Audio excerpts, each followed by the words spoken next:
Welcome to the Green Room on Radio Kansas, and we are honored once again to have the conductor and music director of the Salina Symphony Orchestra, Yaniv Segal, with us to talk about what may be two of the most important concerts that have taken place in the last couple of seasons. They happen to both be the same work, and that's convenient because it takes a lot of work to mount each of these, doesn't it? Yeah, good afternoon. It's great to be back. So the piece you're referring to is none other than the great Ninth Symphony by Ludwig van Beethoven.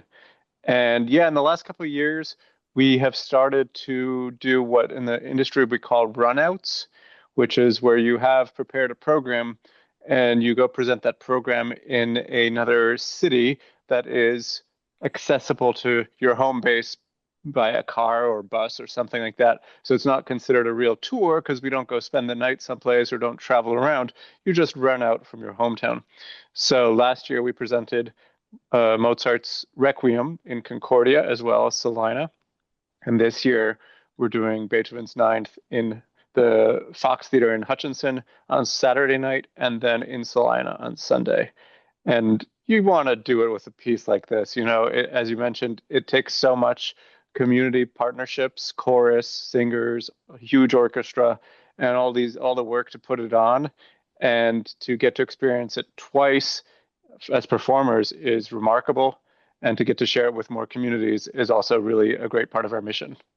And depending upon who you are, you might want to see it twice, believe it or not, because both of these venues are incredible plasterers' palaces. Yeah. The Hutchinson's Fox is known as the official movie palace of Kansas, and it was done up in about 39, when a few big movies came out. The Stiefel about the same, and these both have been extraordinary community efforts to get these, what were largely movie theaters, set up so that they can be great acoustical venues for something like the Salina Symphony Orchestra. Yeah, Beethoven's Ninth. You know Beethoven's Ninth. Yaniv and uh, I could sing some of it for you. uh, yeah, it's remarkable. I mean, the plenty of people probably recognize the beginning. He's got some famous sounds of nature or emerging from nothingness in the first movement. The second movement is a really well-known scherzo with a timpani that functions in such a unique way that when it was premiered, the audience cheered when the timpani came in. Could you imagine that today? Everyone thinks you have to sit quietly and listen to the piece, and they actually cheered. Actually, I'm going to do a little tangent there. In Beethoven's day, if the audience liked a movement so much, they applauded until the orchestra repeated it because they had no option to go home and put on their stereo or turn on the radio or go to the next city the next day. Like imagine if you were in Beethoven's Vienna in the 1800s and you were lucky enough to hear the Ninth Symphony being played, that might be the only time in your life you could actually hear it. So yeah, we're lucky. We live in a great time when we can hear this. And yeah, of course, the third movement, gorgeous, gorgeous music, and the fourth is what it's famous for. When Beethoven includes a chorus for the first time in a symphony, includes vocal soloists, ties the whole work together into this search for eternal meaning and brotherhood of man, basically to celebrate joy. Well, we have a couple of selections from the ninth to share this afternoon. We'll hear first a section, well, the opening strains of the second movement marked Molto Vivace, and several soloists along with the Staatskapelle Dresden under Herbert Blomstedt. The second movement, the Molto Vivace from the Ninth Symphony by Beethoven. We heard Staatskapelle Dresden with Herbert Blomstedt, and we've got more music from that in just a few minutes. We're kind of demonstrating a few highlights here. Don't want to spoil it for you, but the Salina Symphony Orchestra has two performances taking place this weekend, Saturday in Hutchinson and Sunday in Salina, and they're doing none other than Beethoven's Ninth. I suggested it was maybe the most important work in classical music. And I got a quick story for you, Yaniv. Yaniv Segal from the Salina Symphony is on the line here. So compact discs are the length they are because of the Ninth Symphony. Either, depending upon the story you listen to, either the president of Sony, the Japanese president of Sony, or his wife, or maybe Herbert von Karajan wanted to make sure that this new recording format, which was going to be the standard for what has been more than a generation, would be long enough to, without flipping sides, do a relatively leisurely Beethoven's Ninth. And Yeah. the standard at the time was 74 minutes, and I'm trying to remember Furt Wangler. Furt Wangler had an old mono recording from 1951 that was kind of the world standard, but it happened to be a little slower. So the first CDs were 74 minutes long. So there you go. Your copy of Queen's Interesting. Greatest Hits was able to accommodate as many Queen tracks as it could because You of could fit the Beethoven's whole Ninth works. Symphony.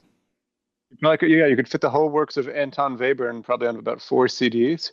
Yeah, the technology has changed a little bit. I think they can go up to 80 somehow because of some compression or data Yep. usage. They can No, they maybe have just to they tighten just that up. decided they'd put the tracks a little closer and cross their fingers. Yeah. But uh, but yeah, sure enough. So that's how important this piece of music is, people. And you have two chances to hear it live. And we have great singers. The soprano is a colleague of mine, Yvette Keong. She lives in New York. She's originally from Australia. Hilary Taylor is from Wichita, and she sang actually the mezzo soprano with Wichita Symphony. They did Beethoven 9 last year. Andrew Smith is based out of Washington D.C. Sorry, I skipped. He's our bass, Barry, and he was a personal recommendation from Martin Katz, who is one of the foremost experts on collaborative piano with singers in the country or the world. And Daniel McGrew is also New York based. He is a young artist with YCA, which is a fabulous talent agency that stands for Young Concert Artists. That looks for people who are on the verge of a career and helps mentor them and find them opportunities. So it's kind of a great mix of people from around the country. I don't know if they know each other. We're going to be meeting together for the first time and working with a piano to kind of make sure that they're all on the same page, so to say, and then going right towards the weekend. So is it better to get tickets at the box offices of the respective venues, the Hutchinson's Fox and Salina Stiefel, or should we just go to salinasymphony.org? You can go to our website and we'll lead you to their box offices.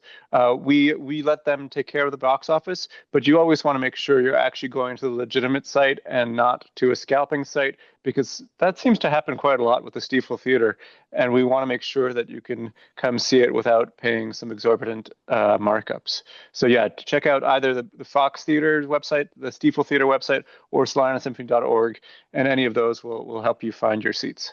Do you happen to have a pre-concert talk or anything like that we should arrive early for? Sure, not in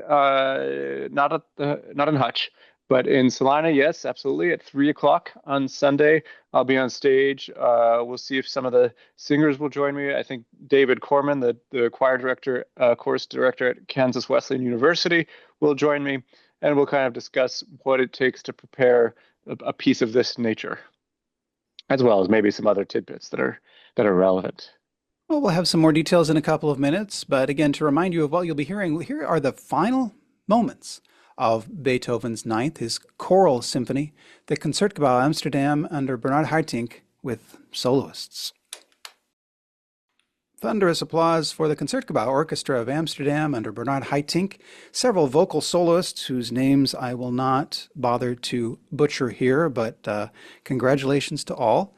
That was a recording from 1980 of Beethoven's Ninth Symphony, but you can hear a more contemporary performance, a couple, in fact, this weekend with the Salina Symphony Orchestra in two separate venues, Hutchinson's Fox and Salina Stiefel, both of which I would say you can't do better acoustically. They're great theaters. You feel like you're up close and personal, and to hear a piece like this intimately, I think is a real experience.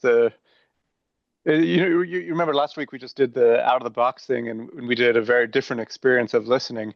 And so it's really been a fascinating week here in Salina as we go from something that has you listening in one way to a piece that has you listening in another way, and yet both are about humanity and elevating ourselves beyond ourselves and becoming part of something greater. So I'm really looking forward to both these performances. As a performer, to get the chance to do it twice back to back, we learn from that, and we grow in each performance. So I'm really excited to do it in both these venues. Well, as a fan of classical music, I just want to thank the Salina Symphony Orchestra for going to all this effort. And all this effort can be, you can experience it in two separate. I'm not kidding. I'd suggest maybe you try to take in both venues because they're an extraordinary place, each of them, and separately, an extraordinary place to hear this sort of music. And the forces. How many choristers do you have I for think this? we have 80 plus, so nice size. And Yeah. both stages are going to be packed. Oh yeah, we need an extension in order to Yeah. fit on stage. It's a big orchestra, it's a big chorus, and you mentioned Concertgebouw. They play pretty tightly, and Vienna Phil plays pretty tightly. The old European houses are smaller than a lot of the modern American houses, and so we're probably closer to how this thing was intended. Well, again, you get a chance to hear them, and I would advise you to get your tickets early. The Salina Symphony, salinasymphony.org is probably the best place. And again, thank you very much for mounting this for the community, and thanks for being on the Green Room. We appreciate it. Thanks, Ken. I'll see you soon. Have a great weekend.